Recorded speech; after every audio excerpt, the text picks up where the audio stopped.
Sir දේවි බාලිකා. ඔව්. Right. එතකොට ඔයාගේ අත්දැකීම් කොහොමද ඔයා පාඩම් කරේ? කොහොමද ඔයා සූදානම් වුණේ? කොතනද ඔයාට වැරදුනේ? සහ අපේ මගේ අර අන්තිම මාස කිහිපේ පේපර් පන්තිට ඇවිල්ලා මොනවද ඔයා ඉගෙන ගත්තේ කියලා මෙතන ඉන්න ඔයාලගේ ජූනියර් රයිට් එයාලට කියලා දෙන්නකෝ පොඩ්ඩක් කියන්නකෝ. මේ මම සර්ගේ ක්ලාස් එකට ජොයින් වුණේ පේපර් එකට තමයි මම ජොයින් වුණේ. ඒකත් YouTube එකෙන් දැකලා මම වීඩියෝ එකක් බලලා මට ඇත්තටම හොඳයි කියලා හිතුණා. ඒකෙන්ද මම ජොයින් වුණා. සර්ගේ ෆයිනල් පේපර්ස් 4ක් කරා. තව විභාගෙට ටික දවසක් කියලා තව පේපර්ස් දෙකක්ම කරා. ඒක ඇත්තටම ඒක ඒ පේපර්ස් වලට මම ජොයින් වුණ එක ඇත්තටම හොඳයි කියලා හිතුණා. මොකද සර්ගේ MCQ සමහර වෙලාවට ඒ විදිහටම A level paper එකේ තිබුණා. එතකොට ඇත්තටම මට මේකෙන් අර MCQ සර්ගේ කරපු හින්දා මට මේ A level MCQ ගහගන්න මේ ගොඩක් ලේසි වුණා. ඇත්තටම එතකොට සර් MCQ පේපර් එකක් කරද්දී ඒ වෙලේ ග්‍රැමර් එහෙම ඔක්කොම ආපහු මුලින් ඉඳලා කියලා දෙන හින්දා ග්‍රැමර් එහෙම අලුතෙන් මතක් වෙනවා. එතකොට ඒක මේ ගොඩක් හොඳයි. මොකද අපිට අර කලින් අමතක වෙච්ච ග්‍රැමර් එහෙම තියෙනවා නම් සර් MCQ පේපර් එක කරද්දී ඒවත් එහෙම මතක් වෙනවා. ඒකින්ද එහෙම තමයි ගොඩක් MCQ පේපර්ස් ඒකින්ද ලොකු උදව්වක් වුණා මට පේපර් එකට. රයිට්. එතකොට කොහොමද ඔයා පාඩම් කරේ? කොතනද ඔයා හිතන විදිහට ඔයාට වැරදෙන්නේ නැත්තේ? සමහර තැන්වල හිතෙන්නේ නැති ඔයාට මම මේකට තව උනන්දු වුණා නම් හොඳයි, මේ පැත්ත උනන්දු කරගත්තා නම් හොඳයි කියලා මොන වගේ තැන්වලද ඔයාට එහෙම හිතුනේව තියෙනවද? ඔව් සර් මම ඇත්තටම කියන්නේ මාසයක් එකහමාරක් වගේ තියලා තමයි මම ඇත්තටම වැඩ කරන්න ඕනේ කියලා පටන් ගත්තේ.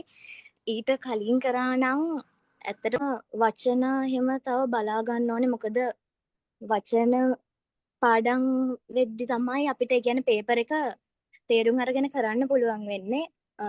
වචන හැම වෙලෙම ලියාගෙන තව පාඩම් කරා නම් හොඳයි කියලා හිතුණා. තව ලියන්න එහෙම ගොඩක් පුරුදු වෙන්න ඕනේ. මොකද වචනයක් නිකන් හරි අර මතකයේ තිබ්බට වැඩක් නැහැනේ. අපි ඒ විදිහටම ලියන්න දන්නේ නැත්නම් ඒකෙන් ලකුණු කැපෙනවනේ. ඒකින්ද ලියලියම වචන පාඩම් කරන එක හොඳයි කියලා හිතුණා. රයිට්. එතකොට කොහොමද ප්‍රශාන්ති ඔයා පාඩම් කරේ ගෙදර සාමාන්‍ය ඔය අන්තිම කාලේදී කොහොමද ඔයා දැන් ජපනිසුත් කරානේ ඔයා? ඔයා ජපනිස් කරා නේද? ඔව් සර් ජපනිස් කරා. ඔව් ජපනිස් කරා. ඒතර ඔයා දන්නවා සාමාන්‍ය ලැන්ග්වේජ් එකකට කොහොමද සූදානම් වෙන්න ඕන කියන එක. රයිට්. ඒතර කොහොමද පාඩම් කරන්න ඕන ගෙදර දවසට කොච්චර ප්‍රමාණයක් අපි පාඩම් කරන්න ඕනද? එහෙම නැත්නම් අපි අද පාඩම් කරලා තව සතියකින් පාඩම් කරනවද කොහොමද? ඒ කියන්නේ කොහොමද පාඩම් කරන්න ඕන කියන්න බලන්න මේගොල්ලෝ. අන්තිම කාලෙදී දවස ගානේ බැලුවා සර්. හැම වෙලෙම වචන අඩුම ගානේ කියන්නේ මං අලුත් පාඩම් වලින් ඒ කියන්නේ කලින් ලියාගත්ත වචන ඉඳන් අන්තිම කාලෙ වෙද්දී ආපහු ලියලා ප්‍රැක්ටිස් කරා. නැත්තම් අමතක වෙන්න බලනවානේ අපි අර කොච්චර පාඩම් කරත්. එහෙමයි. ඊට පස්සේ තව ග්‍රැමර් එහෙම මම බිත්තියේ ගහලා මට පේන තැනක තියාගත්තා. මොකද පේපර් එකක් කරද්දී දන්නේ නැත්නම් ඉක්මනට මම ඒක ග්‍රැමර් නෝට් එක බලලා මේක තමයි කියන්නේ කියලා ඒ වෙලෙම ආපහු මතක් කරගන්නවා. තව එක විෂයක් ඉතින් අන්තිම කාලේ ඉතින් පැය 5 නෙමෙයි ඊට වඩා පාඩම් කරා. ගොඩක් පාඩම් කරා. එහෙම තමයි කරේ. ඔව්. එතකොට ඔය ගොඩාක් දෙනෙක් කියනනේ වචන මතක නැහැ. මොකක්ද ඒකට අපි කරන්න ඕන? ඔයාගේ අත්දැකීමෙන් කියන්න බලන්න.